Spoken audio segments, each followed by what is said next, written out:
नमस्कार दोस्तों, स्वागत है आप सभी का आपके अपने यूट्यूब चैनल पे। हमने पिछली जो वीडियो बनाई थी उसमें हम 5th चैप्टर तक पढ़ चुके हैं। आज हम पढ़ेंगे 6th चैप्टर, जिसका नाम है हमारे चारों ओर के परिवर्तन। अक्सर हम अपने आसपास देखते हैं हमारे चारों ओर बहुत सारे परिवर्तन होते रहते हैं।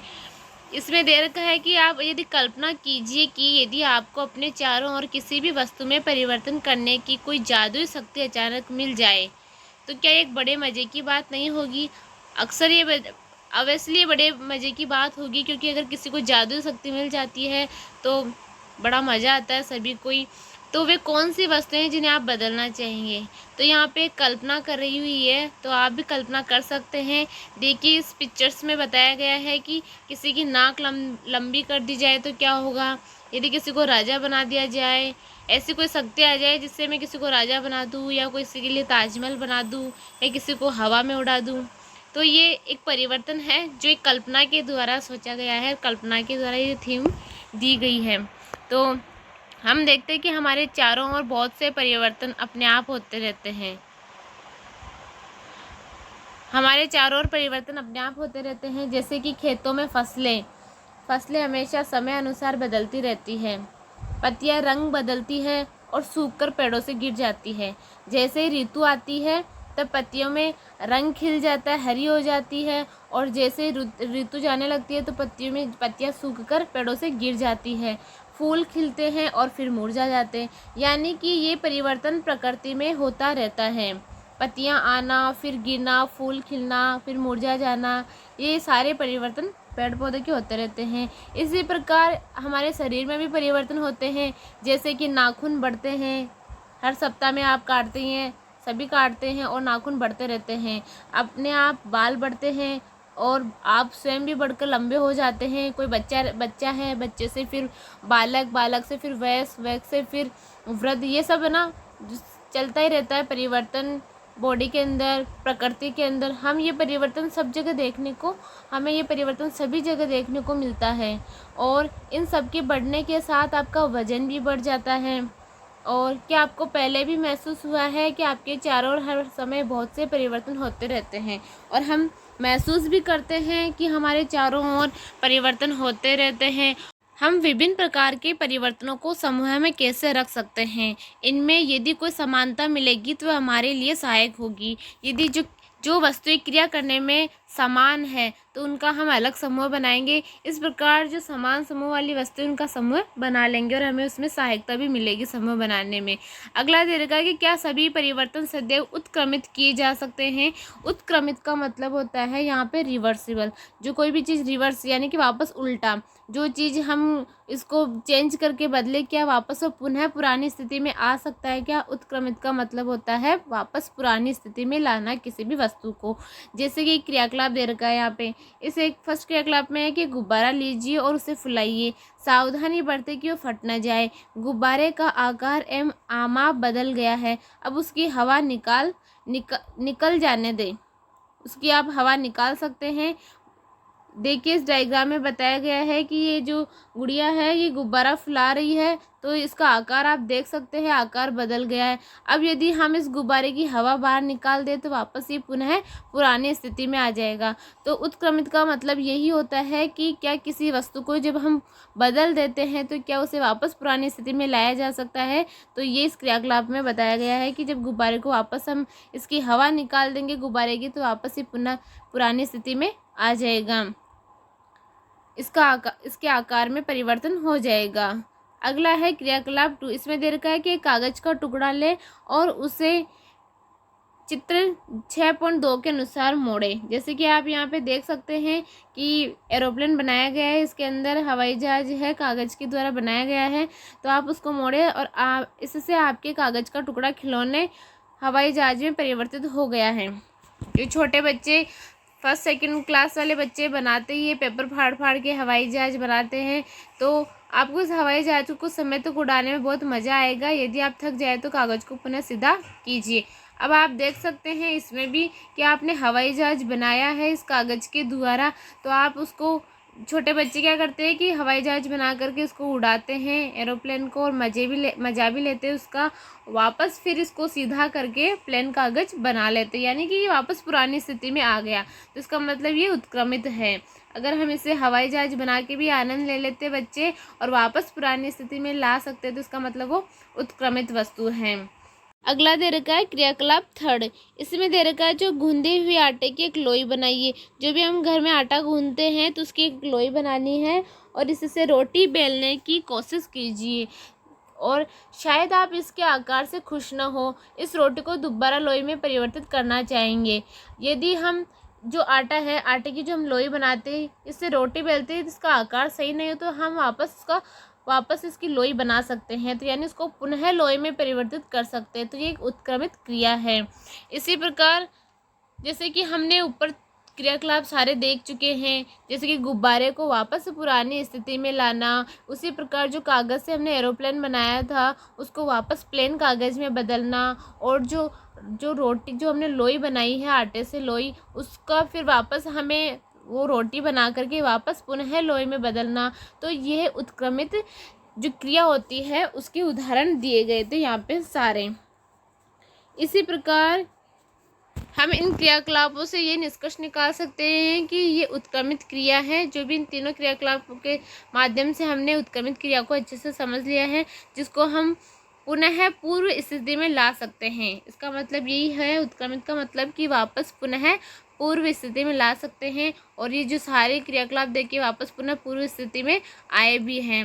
इस प्रकार हम आगे देख सकते हैं कि क्रियाकलाप फोर्थ में कि उस जो गुब्बारा जो हमने फुलाया है, यदि हम उसके पूरे आमाप को अच्छे से फुला दें उसको, और उसके मुख को पतले धागे से कसकर बांध दें और उसको फिर नुकीली पेंसिल से छेद करेंगे, तो क्या होगा कि वो गुब्बारा फट जाएगा। अगर नुकीली पेंसिल से किसी से भी हम छेद करेंगे तो गुब्बारा फट जाएगा। तो फटने के बाद हम उस गुब्बारे को ना तो फुला सकते हैं, ना उसको पूर्व स्थिति में ला सकते हैं। तो यानी वो गुब्बारा ना तो पहले वाली स्थिति में आएगा और ना वो फूलेगा। तो ये उत्क्रमित अभिक्रिया नहीं है। इस क्रियाकलाप 4 के माध्यम से हमें ये पता चलता है कि वो उत्क्रमित अभिक्रिया नहीं है इस वाले के अंदर। ठीक है, तो अगला देखिए क्रियाकलाप 5 के अंदर 5वां देर का। इसमें क्या है कि जो ये कागज़ है, इस कागज़ के माध्यम से इन्होंने एरोप्लेन बनाया है, और इस प्लेन कागज़ से एरोप्लेन बनाया, और इस एरोप्लेन को यदि कैंची की सहायता से बीच में से कट कर दिया जाए तो क्या हमें वो वापस पुराना वाला कागज़ मिलेगा? नहीं मिलेगा। ना तो हमें पुराना वाला कागज़ पूरा मिलेगा, ना हम उसको वापस पहले जैसे एरोप्लेन की तरह बना सकते हैं। उस कागज़ के द्वारा पुराना वाला हम हवाई जहाज़ भी नहीं बना सकते हैं, और ना ही वो पूरा कागज़ मिलेगा। तो इसका मतलब ये भी एक उत्क्रमित अभिक्रिया का उदाहरण नहीं है। अगला दे रखा है हमें क्रियाकलाप 6। इसके अंदर दे रखा है कि यदि गूंदे हुए आटे की लोई, जो हमने गूंदा था आटा, उसकी हमने लोई से रोटी बेलकर उसको तवे पर सेकते हैं, तो सेकने के बाद क्या हम उसको वापस उसकी लोई बना सकते हैं? नहीं बना सकते हैं। तो हमें जो क्रियाकलाप 4, 5 और 6 है, तो इससे हमें ये पता चलता है कि हम इनको बदल सकते हैं, लेकिन वापस पुरानी स्थिति में नहीं ला सकते हैं। इसी प्रकार इनका आकार है उसमें हम चेंज कर सकते हैं, लेकिन इसी आकार को हम पुराने वाली स्थिति में नहीं ला सकते हैं। इसी प्रकार यदि जो पेंसिल और रबड़ होता है, इसका भी हम उपयोग करते हैं कई बार मिटाने में, लिखने में, तो इनका बार बार उपयोग करने से इनके आकार व आमाप में परिवर्तन हो जाता है। तो इस परिवर्तन को हम उलट नहीं सकते हैं। जो चेंज, जैसे कि पेंसिल का घिसना है, रबड़ का घिसना है, तो हम इसको वापस पूरी स्थिति में नहीं ला सकते, इसको वापस उल्टा नहीं कर सकते हैं। जैसा कि इसमें आगे दे रखा है कि आपने कुम्हार को अपने चाक पर काम करते हुए ज़रूर देखा होगा कि कुम्हार चाक पर कैसे काम करता है। वह मिट्टी के ढेर को बर्तनों में बदल देता है। वो मिट्टी से बर्तन बनाता है, तब तक तो उत्क्रमित है, लेकिन जब वो मिट्टी के बर्तनों को भट्टी में सेकता है तो वह उत्क्रमित नहीं है। अगर वो मिट्टी से बर्तन बना रहा है तब तक तो हम उसको उत्क्रमित कह सकते हैं, लेकिन जब उन मिट्टी के बर्तनों को भट्टी में सेकता है तो वो उत्क्रमित नहीं, वो रिवर्सिबल नहीं होगा। इसी प्रकार यहाँ पे आगे सारणी दे रखी है 6.1 की कुछ सामान्य परिवर्तन। तो इसमें दे रखा है जैसे कि कच्चे अंडे से उबला हुआ अंडा, तो क्या हम इसको उत्क्रमित कर सकते हैं या नहीं? तो हम इसको उत्क्रमित नहीं कर सकते हैं, कच्चे अंडे से उबला हुआ अंडा। इसी प्रकार गाढ़े घोल से इडली, क्या ये उत्क्रमित है? ये भी उत्क्रमित नहीं है। गाढ़े घोल से इडली भी उत्क्रमित नहीं है। और गीले कपड़े से सूखे कपड़े, बिल्कुल ये गीले कपड़े से सूखे कपड़े ये उत्क्रमित क्रिया है कि हम इसको वापस गीले कपड़े से सूखे कपड़े प्राप्त कर सकते हैं। ऊन के धागे से बुना हुआ स्वेटर, तो ऊन के धागे से जो स्वेटर बनाते हैं तो उस स्वेटर से वापस ऊन प्राप्त कर सकते हैं, तो ये भी एक उत्क्रमित अभिक्रिया ही है, इसको हम उत्क्रमित क्रिया कह सकते हैं। अनाज से बनाया गया आटा, ये उत्क्रमित क्रिया नहीं है, अनाज से बनाया गया आटा। और ठंडे दूध से गर्म दूध, ठंडे दूध से जब हम गर्म दूध को हम वापस ठंडा होने के लिए रख देंगे तो ठंडा दूध हो जाएगा, ठंडे को फिर से गर्म करेंगे तो गर्म दूध प्राप्त होगा, तो यानी कि उत्क्रमित क्रिया है। सीधी सीधी डोरी से कुंडलित डोरी, तो ये भी एक प्रकार की उत्क्रमित क्रिया है। तो इसको हम सीधी से कुंडलित बना सकते हैं, तो कुंडलित से वापस सीधी डोरी भी प्राप्त कर सकते हैं। कली से फूल, तो हम कली से फूल, ये एक प्रकार की उत्क्रमित अभिक्रिया नहीं है, क्योंकि कली से एक बार फूल निकल जाए तो वापस कली नहीं, तो ये उत्क्रमित अभिक्रिया नहीं है। और इसी प्रकार जैसे कि इसमें दे रखा है कि दूध से पनीर, हम दूध से पनीर बनाते हैं तो वापस दूध प्राप्त नहीं कर सकते, ये भी उत्क्रमित अभिक्रिया नहीं है। और गाय के गोबर से बायोगैस, ये भी उत्क्रमित अभिक्रिया नहीं है। और खींचे रबड़ बैंड से सामान्य साइज का रबड़ बैंड, हाँ, ये इसको हम तब तक उत्क्रमित कर सकते हैं जब तक उस रबड़ बैंड की जो सामान्य स्थिति है, अगर उसमें कोई चेंज नहीं हुआ है, कोई भी परिवर्तन नहीं हुआ है, तो हम उसको वापस उत्क्रमित कर सकते हैं। लेकिन यदि रबड़ की साइज में कोई परिवर्तन आ जाता है खींचने की वजह से, तो हम उसको उत्क्रमित अभिक्रिया नहीं कर सकते हैं। ठीक है, अगर वो जब तक सामान्य स्थिति में है, तब जो समान साइज है उसका जो पहले वाला था उसी प्रकार का है, तब तो वह उत्क्रमित क्रिया है। लेकिन जब तक अगर वो वापस पुरानी वाली स्थिति से हट करके लंबा हो गया हो, मान लो खींचने की वजह से, वापस रिवर्सिबल नहीं हो सकता उसको। ठीक है, अगला है कि जैसे कि जमी हुई आइसक्रीम से पिघली हुई आइसक्रीम, ये भी नहीं है, तो जमी हुई आइसक्रीम से पिघली हुई आइसक्रीम, ये उत्क्रमित क्रिया कह सकते हैं इसको, क्योंकि हम जमी हुई आइसक्रीम को यदि बाहर खुला छोड़ देंगे थोड़ी देर के लिए तो वो पिघल जाएगी, और पिघली हुई से वापस हम जमा सकते हैं। इस प्रकार ये उत्क्रमित अभिक्रिया है। ठीक है, अगला दे रखा है यहाँ पे कि क्या परिवर्तन करने के अन्य तरीके भी हो सकते हैं। ये तो सारे साधारण चेंजेस थे, सारे जो भी सामान्य क्रिया थी ये तो सामान्य परिवर्तन था, लेकिन और भी कोई अन्य तरीके हो सकते हैं परिवर्तन के। जैसा कि हमने यहाँ पे देखा है कि मिट्टी को खोदने वाले औजार, इतने सारे औजार दिए गए हैं मिट्टी को खोदने वाले, तो इनके अंदर ये लोहे के औजार है और इनके अंदर ये लकड़ी का हत्था लगाया गया है, इसके अंदर लकड़ी का हत्था जड़ दिया गया है। तो इसमें दे रखा है कि इन औजारों में लोहे के फलक में एक वलय होता है, ताकि वो लोहे के औजार जो लकड़ी का जो हम फंदा इसमें लकड़ी के हत्थे जो डालते इस लोहे के औजार में ताकि वो अच्छे से फिट हो जाए, इसलिए एक वलय होता है जिसमें लकड़ी के हत्थे को फंसा दिया जाता है। साधारणतया जो इस लकड़ी का इस वलय का जो आमाप है वह लकड़ी के हत्थे के घेर से थोड़ा सा छोटा होता है। हत्थे का जो वलय में फंसाने के लिए जो हत्था है उसको वलय में फंसाने के लिए वलय को गर्म करते हैं, ताकि वो गर्म इसलिए करते हैं ताकि वो आकार में थोड़ा बड़ा हो जाए, क्योंकि उस वलय को लकड़ी के आकार से छोटा बनाया जाता है। और हम उस वलय को यदि गर्म करेंगे, जो भी रिंग बनाते हैं, जिस भी जो भी लकड़ी डालते हैं तो उसकी रिंग को हम गर्म करेंगे, तो गर्म करने से जो लोहे की रिंग होगी वो फैल जाएगी यानी बड़ी हो जाएगी, और फिर हम उसको उस रिंग के अंदर लकड़ी का हत्था डाल देंगे, ताकि फिर जब वो ठंडा होगा, जैसे ही वो जो रिंग ठंडी हो जाएगी तो वापस पुनः पुरानी स्थिति में आ जाएगी। तो ये एक प्रकार की उत्क्रमित क्रिया है। तो इसमें दिया गया है कि जो हत्था है उसको वलय में फंसाने के लिए वलय को गर्म करते हैं, जिससे उसका आकार बड़ा हो जाता है यानी फैल जाता है, और अब हत्था आसानी से इसमें जड़ दिया जाता है जब वलय ठंडा होता है। ठीक है ना, तो ये एक प्रकार की उत्क्रमित क्रिया है जैसा हमने बताया था। जैसे कि बैलगाड़ी है, आप सबसे बड़ा अच्छा उदाहरण है बैलगाड़ी का, कि बैलगाड़ी के जो लकड़ी के पहिए होते हैं तो उस पर लोहे की रिम होती है, रिम को कसने के लिए भी इसी प्रकार का प्रयोग किया जाता है। उस रिम को हम गर्म करते हैं, गर्म करने के बाद में वो फैल जाती है, पहले लोहा फिर वो फैल जाता है, तो उसके बाद वो लकड़ी के ऊपर चढ़ाया जाता है, उस रिम को लकड़ी के ऊपर चढ़ाई जाती है, और फिर जब जैसे वो रिम ठंडी होती है लोहे वाली, और तो जो लकड़ी का जो पहिया होता है उसके अंदर एकदम फिक्स हो जाती है, जैसा कि इस डायग्राम में दिखाया गया है। यहाँ पे ये रिम है लोहे की और ये लकड़ी का है, तो इसके ऊपर ये चढ़ाया गया है, ठंडी होती है फिक्स हो जाती है। और अगला है कि जब हम जल को बर्तन में गर्म करते हैं तो कुछ समय के बाद ये उबलना शुरू हो जाता है, और यदि इसे लगातार गर्म करते हैं तो जल की मात्रा बर्तन में घटना भी शुरू हो जाती है। हम घर पे भी देखते हैं, और ये एक प्रकार के साधारण प्रयोग है। दैनिक जीवन में हम देखने वाले प्रयोग है, दैनिक जीवन में सभी देखते हैं इन प्रयोगों को, ज़्यादा कोई वो डिफ़िकल्ट प्रयोग तो है नहीं है।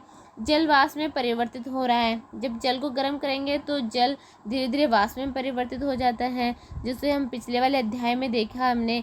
जैसे ही जल वाष्प को हम ठंडा करते हैं, जो द्रव होता है वो जल में परिवर्तित हो जाता है। वो एक संघनन विधि होती है, उस संघनन विधि के द्वारा वो जो वाष्प बना है उस जल का जल वाष्प में बदल करके वापस संघनन विधि द्वारा जल में परिवर्तित हो जाता है। हम सभी ने बर्फ़ भी देखा है, बर्फ़ को जो पिघलते हुए देखते हैं तो गर्म करने पर बर्फ़ पिघलती है। फ्रिज से जैसे बाहर निकालते हैं तो वो गर्म होती है तो अपने आप पिघलने लग जाती है, और पिघली हुई को वापस जमा भी सकते हैं। तो ये एक प्रकार की उत्क्रमित क्रिया है। अगला है इसके अंदर, जैसे कि यहाँ पे एक क्रियाकलाप दे रखा है ये मोमबत्ती वाला। तो हमने अभी तक ये जितने भी प्रयोग देखे सारे उत्क्रमित क्रिया के प्रयोग थे, और ये 7th वाला क्रियाकलाप इसमें दे रखा है कि एक छोटी मोमबत्ती लेकर उसकी लंबाई स्केल से मापें।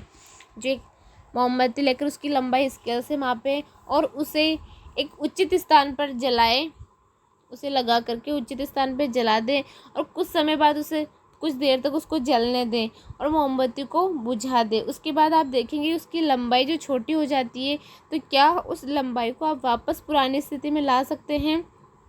जो जली हुई मोमबत्ती है, जो बुझ गई है, ये जो बुझ गई है जिसका आकार छोटा हो गया है, क्या उस मोमबत्ती को वापस पुराने वाली स्थिति में ला सकते हैं। तो नहीं ला सकते हैं। ये उत्क्रमित क्रिया नहीं है, यानी रिवर्सिबल नहीं है। इसको हम रिवर्सिबल नहीं कर सकते वापस से, तो ये रिवर्सिबल नहीं है। हाँ, जैसे कि इस वाले डायग्राम में दिया गया है कि यदि मोम है, मोम को हम एक किसी बर्तन में रख देते हैं और फिर उसको नीचे से गर्म करते हैं तो ये मोम पिघल जाएगी ऊपर वाली। तो पिघलने के बाद जैसे हम इसको ठंडा करेंगे तो वापस पुरानी स्थिति में आ जाएगी, क्योंकि इसका कुछ नुकसान तो होगा नहीं, मोम घटेगी नहीं वो। लेकिन वो जो ऊपर जल रही थी मोमबत्ती, तो वो पिघल रही थी, घट रही थी, उसका आकार भी घट रहा था और मोम भी नीचे जा रहा था। तो हम इसको वापस पुराने वाली स्थिति में तो नहीं ला सकते हैं, लेकिन इसको वापस पुराने वाली स्थिति में ला सकते हैं इस वाले को। ठीक है, अगला दे रखा है इसके अंदर, जैसे कि धूप बत्ती है। अगर हम धूप बत्ती को जलाएंगे तो जलाने पे हम उस धूप बत्ती का आकार घटता है, लेकिन उसको हम देख नहीं सकते। लेकिन उसको जो सुगंध होती है, उसकी गंध होती है, उसके माध्यम से हम देख सकते हैं, उसको पहचान सकते, उसको महसूस कर सकते हैं कि इसमें परिवर्तन हो रहा है। तो क्या हम इस परिवर्तन को, कुछ परिवर्तन हो रहा है तो उस परिवर्तन को हम उत्क्रमित कहेंगे या अनुत्क्रमित। तो ये एक प्रकार की अनुत्क्रमित क्रिया है, क्योंकि हम उसको वापस पुरानी स्थिति में नहीं ला सकते हैं। तो ये इरिवर्सिबल है, जिसको हम रिवर्सिबल नहीं कर सकते हैं। उसी प्रकार जैसे कि हमने देखा है कि जब दो पदार्थ जब दो पदार्थ एक मिश्रण के रूप में हो तो होने वाले परिवर्तन किस प्रकार देखेंगे कि हमने पिछले वाले अध्याय में भी देखा है। जल और नमक है, यदि हम इसका घोल करते हैं तो क्या हम इसको वापस प्राप्त कर सकते हैं क्या। यदि नमक है, नमक को हम पानी में घोल दें तो क्या उससे हम पानी अलग कर सकते हैं, नमक अलग कर सकते हैं। तो हमने पिछले अध्याय में देखा है कि यदि हम उसको किसी बर्तन में लेकर के गर्म करेंगे तो जो जल होगा तो वो वाष्प के द्वारा बाहर निकलेगा और वो संघनन होकर के वापस जल में परिवर्तित हो जाएगा, और जो केतली में वापस जो बचेगा वो नमक हो जाएगा। इस प्रकार हम उसको वापस प्राप्त कर सकते हैं। तो ये भी एक प्रकार की उत्क्रमित क्रिया है, हम उसको उत्क्रमित कह सकते हैं। नमक का विलयन है, जो जल में हमने नमक का विलयन घोला था, वो एक प्रकार की उत्क्रमित क्रिया यानी रिवर्सिबल क्रिया है ये। ठीक है, अगला है जैसे कि गुनगुने गर्म दूध में दही की थोड़ी सी मात्रा, जो गुनगुना दूध होता है उसमें दही की थोड़ी सी मात्रा मिलाई जाती है। दूध को हिलाकर कुछ घंटों के लिए गर्म स्थान पर आराम से रख देते हैं। कुछ ही घंटों में दूध दही में परिवर्तित हो जाता है। हम देखते हैं कि पदार्थ को मतलब कि दूध से दही बन जाता है। तो ये उत्क्रमित है या अनुत्क्रमित, ये पूछना चाहता है। तो ये एक प्रकार का अनुत्क्रमित क्रिया है, ये इरिवर्सिबल है, क्योंकि इसको हम उत्क्रमित नहीं कह सकते, क्योंकि वापस दही से दूध नहीं बनाया जा सकता। इस प्रकार ये अनुत्क्रमित क्रिया है, ये उत्क्रमित नहीं है। अगला है कि पदार्थ को गर्म करके या किसी अन्य पदार्थ के साथ मिश्रित करके उनमें कुछ परिवर्तन लाया जा सकता है। जैसे कि इसमें दे रखा है कि बहुत सारे तो ऐसे हैं कि बहुत सारे ऐसे पदार्थ हैं जिनको गर्म करके पिघला करके हम उसको उत्क्रमित भी कर सकते हैं, तो वापस पुरानी स्थिति में भी प्राप्त कर सकते हैं। लेकिन कई सारे पदार्थ ऐसे हैं जिनको हम वापस उत्क्रमित नहीं कर सकते, यानी अनुत्क्रमित ही रहते हैं। इसमें ये दिखाया गया है। तो हमने ये भी देखा कुछ परिवर्तन तो उत्क्रमित कर सकते हैं, जबकि कुछ अन्य उत्क्रमित नहीं किया जा सकता है। बहुत सारे तो उत्क्रमित हो जाते हैं, लेकिन बहुत सारे नहीं हो पाते। तो हमारे चारों ओर की वस्तुओं को परिवर्तित करने की बहुत सी अन्य विधियाँ भी हो सकती है, और संभव है कि इनमें से कुछ को हम उत्क्रमित किया जा सकते हैं। और इस प्रकार हमारे चारों ओर के परिवर्तनों को 2 वर्गों में विभाजित किया है। परिवर्तन जिन्हें उत्क्रमित किया जा सके उन्हें हम उत्क्रमित क्रिया कहेंगे, और वे परिवर्तन जिन्हें उत्क्रमित नहीं किया जा सके उन्हें हम अनुत्क्रमित क्रिया कहेंगे। ठीक है, तो हमने इस चैप्टर में यही देखा है कि उत्क्रमित क्या है, अनुत्क्रमित क्या है। जैसे गुब्बारे का जो हमने एग्जाम्पल देखा है वो एक उत्क्रमित क्रिया है। उसी प्रकार जो गूंदा हुआ जो आटा है उसे लोई रोटी जो हमने देखी है उसको वापस लोई में बदल सकते हैं, तो ये उत्क्रमित क्रिया है। हवाई जहाज वाला है तो उसे वापस प्लेन कागज़ प्राप्त कर सकते हैं, वो उत्क्रमित क्रिया है। लेकिन जो हमने ये उदाहरण देखे जैसे कि रबड़ का घिसना है, पेंसिल का घिसना है, और ये अनुत्क्रमित क्रिया है, इसको हम वापस चेंज नहीं कर सकते, तो ये इरिवर्सिबल है, इसको हम अनुत्क्रमित क्रिया कहेंगे। जिस प्रकार गुब्बारे पे जो सुई चुभोना, तो वो भी वापस हम पुरानी स्थिति में नहीं प्राप्त कर सकते हैं। अगर हवाई जहाज को कैंची की सहायता से काट दें तो इसको भी हम पुरानी स्थिति में नहीं ला सकते हैं, तो ये अनुत्क्रमित क्रिया है। तो हमने इस चैप्टर में उत्क्रमित और अनुत्क्रमित जो क्रिया है उनके उदाहरण देखे हैं। लास्ट में हमने 2 पदार्थों का मिश्रण भी देखा है, जैसे कि जल और नमक है, उसको भी हमने चेंज किया है, वापस उत्क्रमित क्रिया के माध्यम से देखा है कि नमक भी प्राप्त कर सकते हैं और वापस जल भी प्राप्त कर सकते हैं। तो ये आज हमने देखा है इन सारे विधियों को। हम इसकी एक्सरसाइज देखते हैं। तो इसमें देखिए कि जब आप जलमग्न इलाके में घूमते हैं तो अपनी पोशाक को मोड़कर उसकी लंबाई कम कर लेते हैं, उसको मोड़ करके उसकी लंबाई कम कर लेते हैं, तो क्या इस परिवर्तन को उत्क्रमित किया जा सकता है? बिल्कुल इसको उत्क्रमित किया जा सकता है, क्योंकि जब हम कहीं पे भी जाते हैं, नदी नाला मतलब कोई भी छोटा मोटा जो जल वाला स्थान होता है, जैसे तालाब या छोटा तालाब या तो कोई नाला है, उसको हम पार करते हैं तो हमारी जो पोशाक होती है तो हम उसको ऊंचा मोड़ करके हम उसको ऊंचा कर लेते हैं, और जैसे वो पार हो जाता है तो वापस से उसको पुरानी वाली स्थिति में ले आते हैं। तो यानी एक उत्क्रमणीय अभिक्रिया है, यानी उत्क्रमणीय क्रिया है, इसको हम रिवर्सिबल कह सकते हैं। अगला है कि अकस्मात आपका प्रिय खिलौना गिरकर टूट जाता है, तो आप कतई इस परिवर्तन को नहीं चाहते थे, क्या ये परिवर्तन उत्क्रमित किया जा सकता है?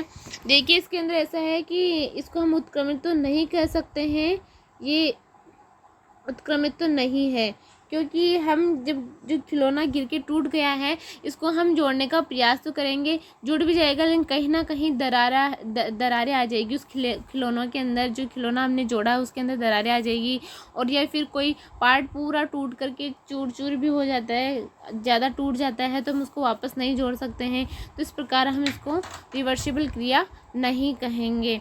इसी प्रकार अगला क्वेश्चन है कि नीचे दी गई सारणी में कुछ परिवर्तन दिए गए हैं, और प्रत्येक परिवर्तन के सामने रिक्त स्थान में लिखे कि वह परिवर्तन उत्क्रमित किया जा सकता है अथवा नहीं। जैसे कि लकड़ी के टुकड़े चीरना, यदि हम लकड़ी है कोई भी और उस लकड़ी के हम टुकड़े टुकड़े कर दें, उसको चीर दें, तो क्या वापस रिवर्सिबल कर सकते हैं? तो नहीं, उसको हम रिवर्सिबल नहीं कर सकते हैं, यानी उत्क्रमणीय क्रिया नहीं है ये। आइसक्रीम का पिघलना ये उत्क्रमणीय क्रिया है, क्योंकि इस पिघली हुई आइसक्रीम से वापस हम आइसक्रीम बना सकते हैं, तो ये रिवर्सिबल क्रिया है। चीनी का जल में घुलना ये भी उत्क्रमणीय क्रिया है। खाना पकाना ये उत्क्रमणीय क्रिया नहीं है। आम का पकना, ये सारी जो चीज़ें पक जाती है ये नहीं है। दूध का दही में जमना ये भी उत्क्रमणीय क्रिया नहीं, रिवर्सिबल नहीं, इससे हम वापस दही से दूध प्राप्त नहीं कर सकते हैं। इस प्रकार अगला क्वेश्चन है, देखिए चित्रकारी करने पर ड्राइंग शीट में परिवर्तन हो जाता है, क्या आप इस परिवर्तन को उत्क्रमित कर सकते हैं? इसमें हम देखेंगे कि जब यदि कोई भी ड्राइंग शीट है, यदि हम उसको ड्राइंग शीट पे यदि हम पेंसिल से बनाते हैं तो हम उसको रबड़ से इरेज करके वापस से पुरानी वाली स्थिति में ला सकते हैं, तो हम उसको उत्क्रमित कर सकते हैं, यानी वो उत्क्रमणित क्रिया है। जो पेंसिल से काम किया था, लेकिन उस ड्राइंग शीट में यदि हमने कलर भर दिया है तो हम उसको वापस पुराने वाली स्थिति में नहीं ला सकते हैं, तो हम इसको उत्क्रमित क्रिया नहीं कहेंगे। जब हम कलर भर देंगे तो ये रिवर्सिबल क्रिया नहीं होगी। अगला देखिए, जैसे कि 5वां क्वेश्चन दे रखा है, इसके अंदर उदाहरण देकर उत्क्रमित किए जाने वाले तथा उत्क्रमित नहीं किए जाने वाले परिवर्तनों में अंतर स्पष्ट कीजिए। जैसे कि उत्क्रमित क्रिया, जैसे कि आइसक्रीम है, आइसक्रीम का पिघलना, पिघली हुई आइसक्रीम से वापस आइसक्रीम बनाना, तो ये रिवर्सिबल क्रिया है। और अनुत्क्रमणीय अभिक्रिया का उदाहरण है, जैसे कि दूध का दही में बदलना। जब दूध का दही में बदल जाता है तो दही से वापस पुनः दूध नहीं प्राप्त कर सकते हैं, तो ये अनुत्क्रमणीय क्रिया है। और आइसक्रीम का पिघलना उत्क्रमणित क्रिया है। इसी प्रकार 6 क्वेश्चन है कि टूटी हुई हड्डी पर, जब हड्डी टूट जाती है तो उस पर टूटी हुई हड्डी पर बंदी पट्टी के ऊपर प्लास्टर ऑफ पेरिस की एक मोटी परत चढ़ाई जाती है। सूखने पर यह कठोर हो जाती है, जिससे टूटी हड्डी हिलती नहीं है। क्या पीओपी में कुछ हुए इस परिवर्तन को उत्क्रमित कर सकते हैं? देखिए, इसमें यह है कि जब हम उस पीओपी को मतलब उसमें भिगोते हैं, उस प्लास्टर ऑफ पेरिस के अंदर भिगोते हैं, तो उसके बाद हम उसको उस टूटी हड्डी पे बांधते हैं तो वो सूख जाता है। तो सूखने के बाद हम वापस उसको पुरानी वाली स्थिति में फिर से प्राप्त नहीं कर सकते उस पीओपी को, तो ये उत्क्रमित क्रिया नहीं है, ये इरिवर्सिबल है, ये रिवर्सिबल क्रिया नहीं है, तो उसको हम अनुत्क्रमणित क्रिया कहेंगे, उत्क्रमित नहीं है, उत्क्रमणीय नहीं है। ठीक है।